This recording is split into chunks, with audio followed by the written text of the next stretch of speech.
ask you about the word disciple, because it's in your title. Could you just break down for me? You have like 3 levels of followers of Christ that I thought was really key in understanding where we need to be. Yeah, if I can use an analogy from music, you have ambient followers that's the he's that one guy that sings that one song. That's the kind of followers they are. They may have one song in a playlist, but yeah, that one guy that sings that one thing. Then you have engaged followers, which they will, if you have a new song come out, they may go check out the new song. Maybe if you're in town, they might come see you play if the ticket's cheap enough. But then you have disciples, and that is the people who wear the T-shirts and they buy every album and they stand in line for the show. And the point of that, spiritually speaking, is we are all disciples of something. And so we can only choose what we're a disciple of. And for truly to be a disciple of something, you have to be sold out. You have to be the brand champion. You're the one on top of the roof, screaming at the top of your lungs, "This is the greatest laundry detergent ever."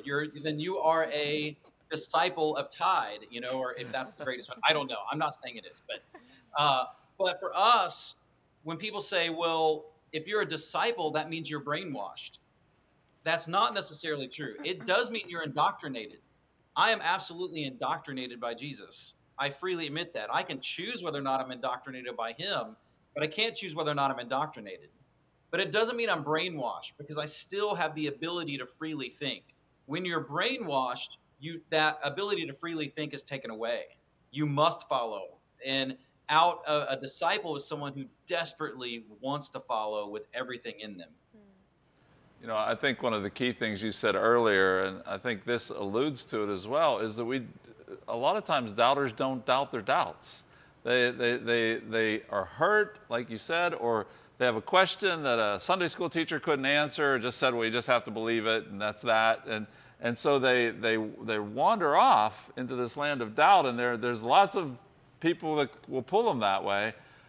But then they never say, well, hey, maybe this isn't right. It feels good. They kind of enter in, but maybe this isn't the place I need to dwell. What would you say to someone who's watching now who has doubts, who says, I don't understand this about God, and I don't understand this about what I see in Christians, and they're drifting towards that land of doubt? What should they do?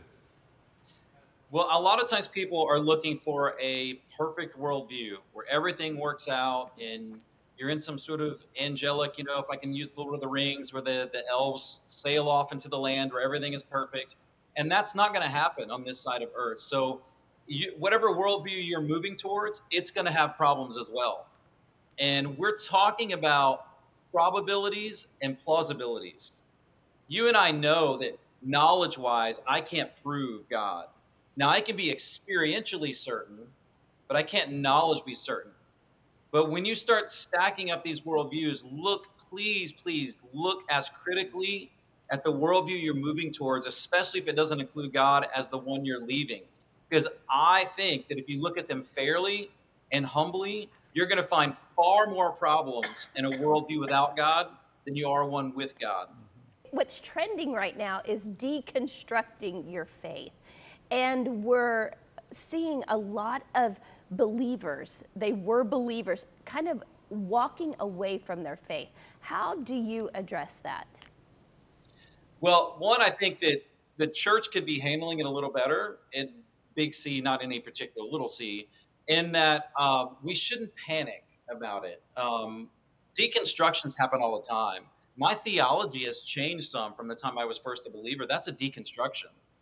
When I got married, I learned that I did not roll the toothpaste tube correctly.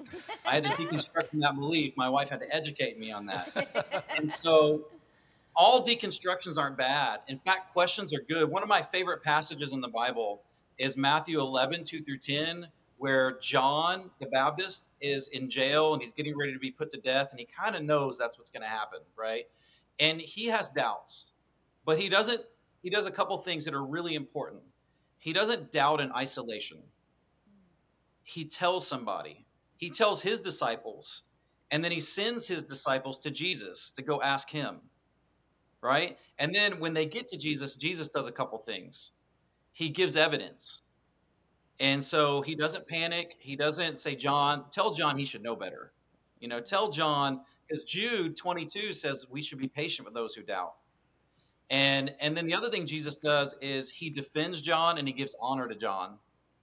And so he turns to the crowd and says, I think that we should, as long as somebody's still seeking the truth, we should defend and honor them and give evidence and be patient with them and doubting. I think that's the church's challenge. But to the people who are doubting, there's theological doubts. I don't understand something about God. Well, go have conversations. Seek out the truth. Don't just study people who are naysayers. I mean, you should study people who don't agree with you, but study the fathers of the faith. Go back and study apologists. So that's one side. The other side of it is be honest with yourself.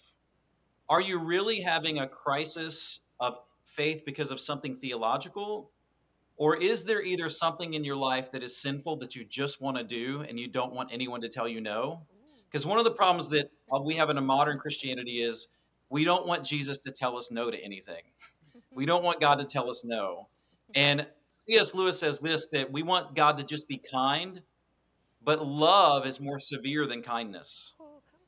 Love sometimes tells you no because it wants the best for you. Wow. And so are we just running from something or are we running towards something? And I would be cautious if we're running towards something, the truth, a higher level of truth, and theological questions can drive us to a deeper understanding of God. If we're just running from something because we want to do something we know we shouldn't, or we have a question about a friend of ours, or we have personal hurt that somebody dies and there's something we don't understand. So we don't understand why they died of cancer. So we want to run from God. That's when you're in trouble because you're not really running towards something. You're just running away.